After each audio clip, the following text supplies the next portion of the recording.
예, 투자자들은 변동성이 커지는 것 자체를 기회보다는 위험 요인으로 받아들입니다. 예, 또 변동성이 좀 커지긴 했는데요. 이전에 그 설 전의 환경들을 본다면 너무나 변동성이 없어서 차분한 것이 아니라 빈사 상태였는데요. 이후에 시장 흐름들은 이제 변화가 있고요. 어제 급등했고, 근데 미국이 또 좀 조정이 나타났고, 중요한 어떤 변곡점에서 생각해 봐야 될 게 많은데 좀 좋은 아이디어를 오늘 얻을 수 있어요. KDB 대우증권 김학균 투자전략팀장님 모셔서 말씀 나누겠습니다. 어서 오십시오. 네, 안녕하십니까. 잘 오셨네요. 궁금한 것들이 좀 많았는데 해외 증시에 비해서 부진한 행보를 보이다가 어제 강하게 탈피를 좀 하는 모습들인데 한국 증시의 나홀로 약세는 어느 정도 끝났다고 봐도 됩니까? 예, 올 한 해만 놓고 보면 한국 시장이 다른 나라에 비해서 그렇게 매력적인 시장이라고 말하기는 좀 힘들 것 같습니다. 왜냐하면 환율과 관련된 부담이 있고요. 그리고 또 한국은 부동산 가격이 떨어지고 있는 나라입니다. 우리가 미국 경제를 좋게 보는 것도 부동산 시장의 반등이 한 이유가 되는 건데 네. 그렇게 보면 글로벌한 비교의 관점에서 한국이 다른 나라보다 낫다 이렇게 말하기는 힘듭니다. 다만 1월 달에 우리 증시는 떨어지고 우리가 아는 거의 대부분의 나라 증시는 올랐거든요. 이제 우리 경제를 사실 소규모 개방 경제라고 말했는데 이제 소규모는 빼야 되겠죠. 세계 10대 안에 들어가는 나라이니까. 근데 그래도 한국이 대외 의존도가 높은 개방 경제인데 한국의 상대적인 매력도가 떨어지더라도 글로벌 증시와 한국 시장의 방향성이 다를 수는 저는 없다고 생각합니다. 그렇게 보면 1월 달에 다르게 움직였던 것은 한국 시장이 가지고 있는 몇 가지 약점을 생각하더라도 다소 좀 과한 디커플링이었다고 생각을 합니다. 그렇게 보면 어저께 올라갔던 것은 글로벌 증시와 한국 증시의 갭을 좁히는 건데 이제 그 트리거들은 어느 정도 좀 마련이 되고 있다고 생각합니다. 지금 엔화 가치에 아직까지 속단하기는 힘들지만 원달러 환율 떨어지는 부분들은 저희는 진정이 됐다고 생각을 하고 있고요.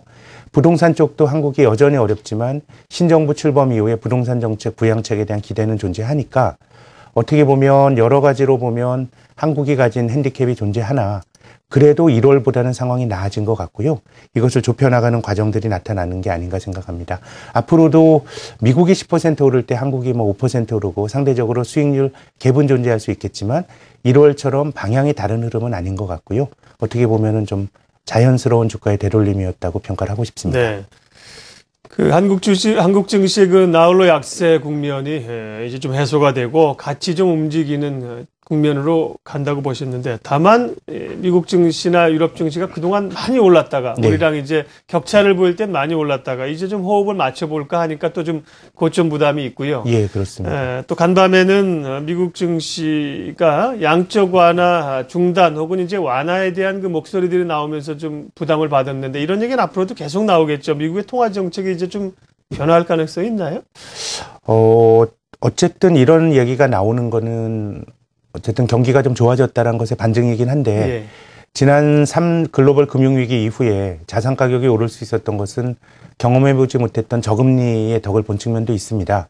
그러면은 장기적으로 경기가 좋아진다고 하더라도 미국이 돈줄을 잰다 그러면 자산시장이 금리가 낮을 때도 올랐는데 통화정책이 바뀔 때도 별다른 어떤 충격파 없이 오른다라고 말하기는 힘들고요. 통화정책이 바뀔 때 한 차례 홍역을 치를 수는 있다고 봅니다.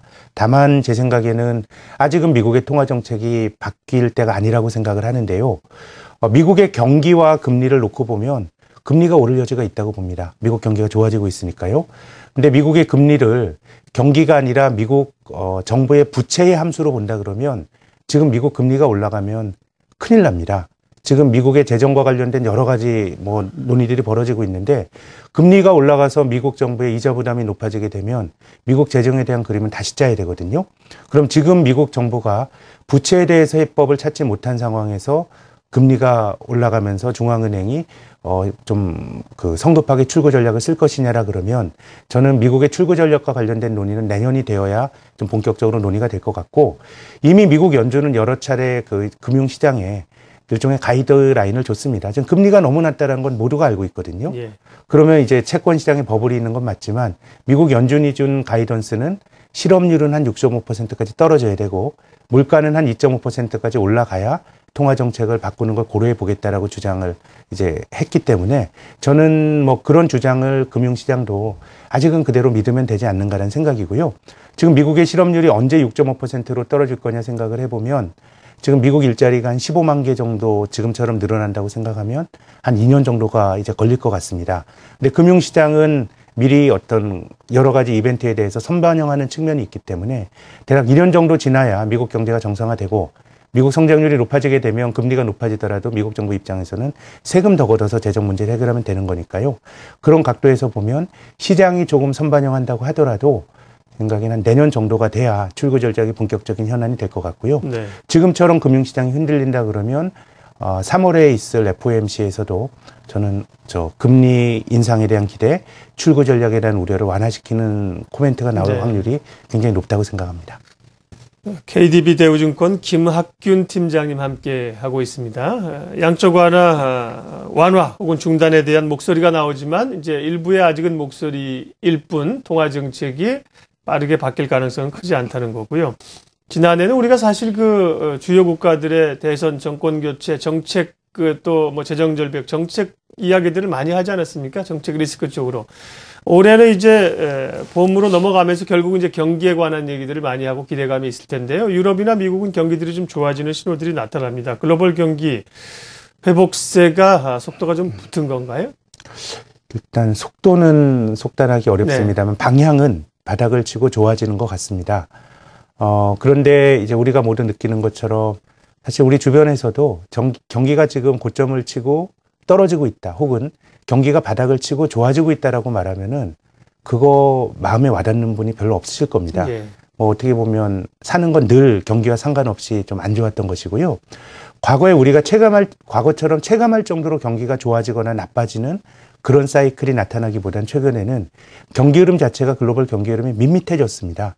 뭐 아래쪽으로 골도 깊지 않고 또 좋아질 때도 그렇게 이제 고점도 높아지지 않는데 이렇게 경기 사이클이 밋밋해진 이유는 저는 투자의 부진이라고 생각합니다. 기업들이 열심히 투자를 해야 경기가 좋을 때 그 힘으로 경기가 위쪽으로 쭉 뻗고 또 투자를 잘못해서 과잉 투자가 만들어지게 되면 경기 하강의 골이 깊어지는데 기업들의 투자가 부진하다 보니까 경기가 굉장히 밋밋하게 움직이는 거죠. 이런 관점에서 이 주식시장에 대한 대처에 대한 시사점을 좀 꼽아본다라면 과거처럼 경기 진폭이 큰 사이클이라고 생각을 하면 하반기에도 경기가 좋을 수 있다고 생각합니다. 근데 지금처럼 주기가 짧아진 경기 사이클을 생각하면 하반기에 경기가 좋아졌을 때 아주 우습게도 경기가 우물쭈물 고점을 찍고 또 하강할 수도 있다고 생각을 합니다.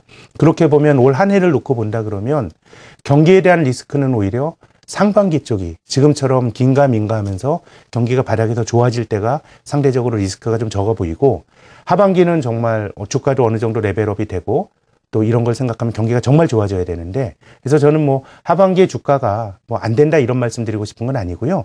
올해 시장은 상고도 되고 또 하고도 될 수가 있는데 하반기에는 경기 사이클이 짧아진 걸 생각하면 오히려 리스크가 커질 수도 있다고 보면 오히려 상반기 쪽이 주식 쪽에 대해서는 뭐 단기적으로 진폭은 있겠지만 상대적으로 기회가 많은 시장일 수 있다고 생각합니다. 투자나 이제 경기 사이클 이런 점에서의 얘기를 해주셨고 그런 그 어떤 펀더멘탈이 아닌 그 풀려 있는 유동성의 힘으로 생각보다 강하게 장이 갈 수 있지 않을까 그런 주장을 하시는 분들도 있는데. 그 뭐 그레이트 로테이션이라는 이름으로 이제 거론이 되는데요. 그 요체는 지금 채권이 너무 버블이니까 채권 쪽으로 가 있는 돈이 빠져나와서 주식 쪽으로 올 거다라는 것 같습니다. 근데 저는 그 견해에 대해서는 이제 많이 공감하지 않는 것이 채권이 버블이라는 것은 다 알고 있습니다. 지금 미국 10년짜리 국채 수익률이 2% 합니다. 근데 이론적으로 금리라고 하는 게 뭐 명목 성장률 수준인데 미국이 실질 성장률 2%, 물가 상승률 2% 하면 금리가 4% 가야 됩니다. 그럼 2% 금리가 너무 낮은 거죠. 근데 금리가 낮은 거는 결국 버블이라는 건데 왜 버블이 어떻게 형성이 되냐 하면 버블은 마지막에 잘못 걸리는 사람들이 치명상을 입는 게임인데 지금은 중앙은행이 양적 완화를 통해서 내가 마지막에 버블을 잡아줄게라고 하는 공언을 하는 거고 그렇게 중앙은행이 그런 액션을 취하는 건 아까 말씀드린 것처럼 공공부채 문제가 심각하기 때문에 금리가 올라가면 큰일이 나니까 중앙은행이 그런 액션을 취하는 거라고 봅니다. 그래서 저금리 하에서 전체적으로 유동성이 많기 때문에 뭐 주식시장이 그렇게 수급이 나쁘다라고 말하고 싶진 않습니다만은 금리가 올라가면서 채권에서 주식이 빠져나오는 그런 어떤 그림은 적어도 공공부채 문제는 해결이 돼야 채권 버블이 끝나는 게 아닌가라는 생각입니다. 정리를 좀 해서 전략을 듣겠습니다. 그렇다고 보면 이제 경기도 조금 이제 방향성은 잡았고 워낙 강세, 엔화 약세도 좀 진정이 됐는데 하반기로 쭉쭉쭉 가면서 모멘텀이 살기보다 오히려 상반기 공략하기가 좋다 그러셨습니다. 네. 구체적인 전략은요? 예, 결국 섹터 전략이 중요할 텐데요. 네. 그래도 IT 같은 경우, 특히 IT에 있는 탑티어 종목이 굉장히 좋아 보입니다. 다만 이제 세컨티어 종목의 경우에는 엔화 약세를 좀 고민해야 되는데, 예를 들어서 소니의 경쟁력이 많이 떨어졌다고 하지만 소니가 플레이스테이션 만들어 놓은 거 빼면은 LG전자 비즈니스 모델이 똑같죠. 조금 아주 탑티어 휴대폰은 아니고 텔레비전 만들고 똑같은데, 세컨티어 종목의 경우에는 저는 IT도 엔화 약세의 부작용이 있을 수 있다고 보고요. 잘 나가는 탑티어 IT 기업 좋아 보이고, 또 경기가 턴어라운드 한다 그러면 소재나 산업재도 아주 긴 그림은 아니더라도 상반기 쪽에는 이런 전통적인 경기 민감형 종목들도 기회가 있다고 생각을 합니다. 예. 중요한 자리에서 생각해 볼 것이 많았는데요. 오늘 마켓리더 특급 전략 KDB 대우증권 김학균 투자전략팀장님이 오셔서 아이디어를 많이 주셨네요. 고맙습니다. 감사합니다.